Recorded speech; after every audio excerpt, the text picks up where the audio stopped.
प्रेम से बोले श्री लक्ष्मी नारायण भगवान की जय।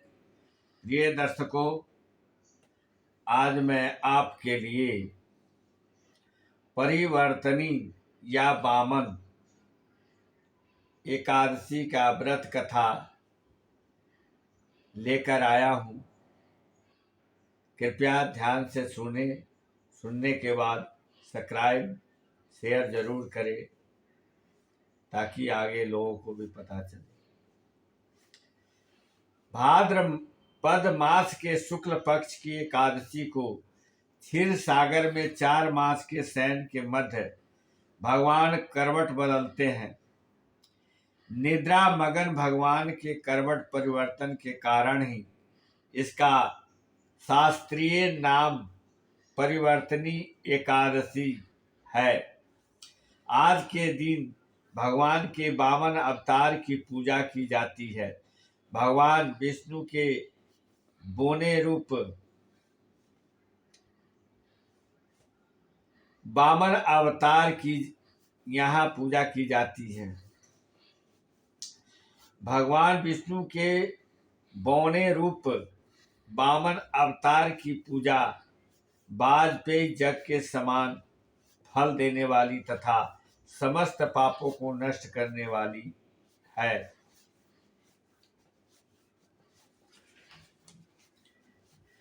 वामन भगवान की पूजा के कारण कुछ व्यक्ति इस वामन एकादशी भी कहते हैं। इसके दूसरे दिन मनाई जाती है। वामन जयंती। धर्मराज युधिष्ठिर ने कहा, हे माधव, भाद्रपद मास के शुक्ल पक्ष की एकादशी का नाम विधि विधान तथा महात्म विस्तार पूर्वक जानने की मेरी अभिलाषा है। कृपया करके इसके बारे में कुछ बतलाइए। श्री कृष्ण भगवान ने कहा, हे राजन, सब पापों को नष्ट करने वाली और स्वर्ग प्रदायक उत्तम वामन एकादशी का महात्म मैं तुमसे कहता हूँ। ध्यान पूर्वक सुनो। यह एकादशी जयंती एकादशी भी कहलाती है। इसका व्रत करने से वाजपेयी जग का फल प्राप्त होता है। पापियों के पाप नाश करने के लिए इससे बढ़कर अन्य कोई उपाय नहीं है। जो मनुष्य इस एकादशी के दिन मेरे वामन रूप की पूजा करता है वह तीनों लोक की पूजा कर लेता है। मोक्ष की इच्छा रखने वाले मनुष्य इस व्रत को अवश्य करे। जो कमल नयन भगवान का कमल से पूजन करते हैं वह अवश्य भगवान के समीप जाते हैं। जो भाद्रपद शुक्ला एकादशी को व्रत और पूजन करने का पुण्य फल प्राप्त होता है, सभी को इस परिवर्तनी एकादशी का व्रत अवश्य करना चाहिए, क्योंकि इस दिन भगवान विष्णु क्षीर सागर में अपने 4 मास के शयन के मध्य करवट बदलते हैं। भगवान के ये वचन सुनकर युधिष्ठिर बोले, हे भगवान, मुझे अति जिज्ञासा हो रही है कि संपूर्ण सृष्टि का संचालन करते हुए आप किस प्रकार सोते हैं और करवट लेते हैं, किस प्रकार राजा बलि को आपने वचन में बांधा और वामन रूप रखकर क्या क्या लीलाएं की, आपके करवट बदलने के उपलक्ष्य में हमको क्या करना चाहिए, यह बातें आप विस्तार पूर्वक मुझसे कहिए। श्री कृष्ण ने कहा, हे राजन, अब आप सब पापों को नष्ट करने वाली इस कथा को ध्यान पूर्वक सुनिए। त्रेता युग में बलि नामक एक दैत्य मेरा परम भक्त, अत्यंत दानी, सत्यवादी तथा ब्राह्मणों का सेवक था। जवों के प्रभाव से उसने इंद्र आदि सब देवताओं को जीत लिया।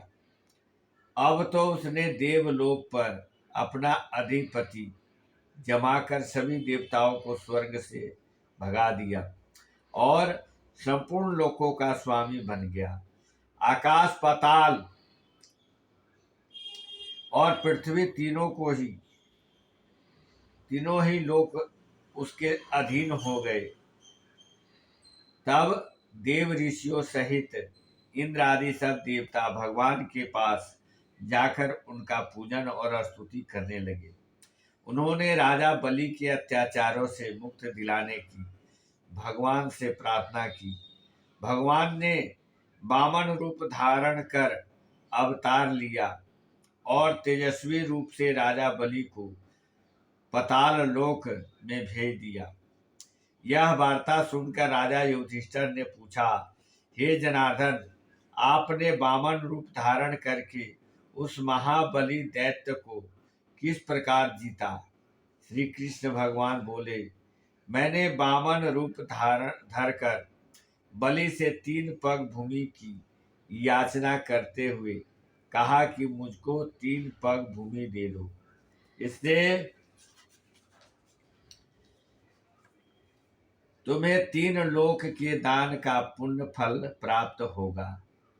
राजा बलि ने इसको तुच्छ याचना समझकर मुझसे कहा कि 3 पग भूमि तो कुछ भी नहीं होती।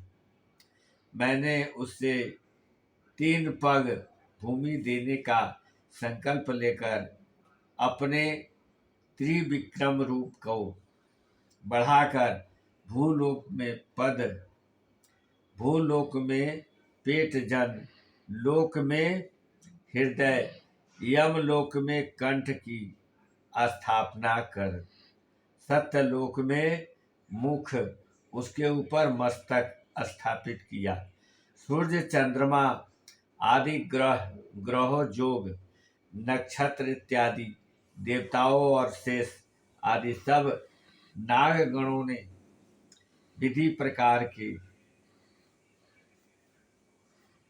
वेद सूक्तों से प्रार्थना की। 2 पग नापने के बाद मैंने राजा बलि का हाथ पकड़कर कहा, राजन, एक पद से पृथ्वी और दूसरे से स्वर्गलोक पूर्ण हो गए। अब तीसरा पैर कहाँ पर रखूं?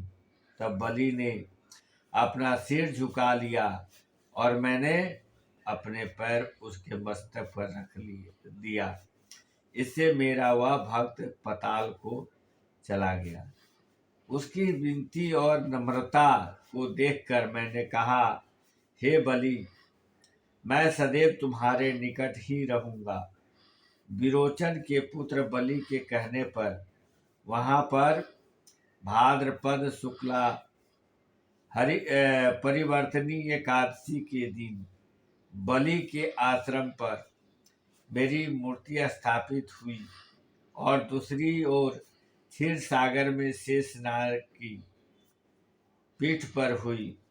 कथा सुनने के पश्चात भगवान श्री कृष्ण ने कहा, हे युधिष्ठिर, इस एकादशी को भगवान शयन करते हुए करवट लेते हैं, इसलिए त्रिलोक की ये नाथ विष्णु भगवान का आज विशेष पूजन किया जाता है। उनके निमित्त तांबा, चांदी, चावल और दही का दान उचित है। रात्रि को जागरण अवश्य करना चाहिए। जो इस प्रकार व्रत करते हैं उनका चंद्रमा के समान निर्मल जस संसार में फैलता है। जो पापों को नष्ट करने वाली इस कथा को पढ़ते अथवा सुनते हैं उनको भी 1000 अश्वमेध यज्ञ का फल मिलता है। प्रेम से बोले श्री लक्ष्मी नारायण भगवान की जय। कथा संपूर्ण हुआ।